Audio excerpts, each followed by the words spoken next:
Formal na naghain ng mga ebidensya sa impeachment court ang prosecution panel sa impeachment trial ni Chief Justice Renato Corona. Ang defense panel naman pag-aaralang maigi ang formal offer of evidence sa prosecution para mapagandaan ang kanilang pagpipresenta ng ebidensya. Saksi si Ivan Mayrina. Halos 400 dokumento at testimonya ng 25 testigo. Ito ang mga ebidensya laban kay Chief Justice Renato Corona na formal nang inihain ng prosecution panel sa Senate Impeachment Court itong Biyernes. Close to 95% of the documentary evidence na formally inoffer kanina ay patungkol sa Article 2, meaning about the bank accounts, about the land titles, about yung bank statements na nanggaling mismo sa mga bangko. Para sa amin, lahat yun, cumulatively talaga mabibigat na ebidensya.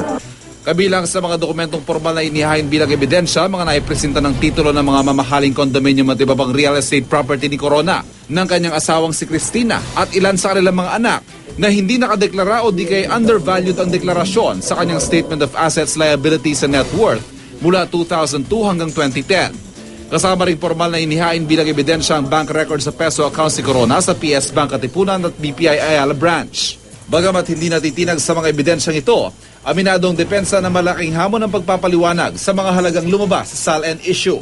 Article 2 yung pinakamabenta sa public kasi this is something that sounds controversial, 'di ba? Madaling ibenta sa mga tao yung concept na pera, yung declaration sa SALN, properties, it connects with the public Pero sa amin naman, yun yung kailangan namin mapaliwanag na mabuti kasi maraming numbers and mga halaga yung involved. So medyo complicated na issue ito.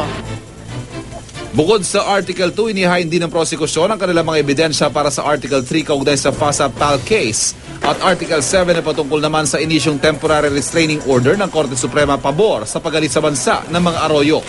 Umaas raw ang prosekusyon na may haharap pa rin nila bilang testigo si Supreme Court Associate Justice Lourdes Sereno kahit pa hindi na sila humirit ng reservation para rito. Nang sabihin sa korting tapos na ang kanilang presentation of evidence.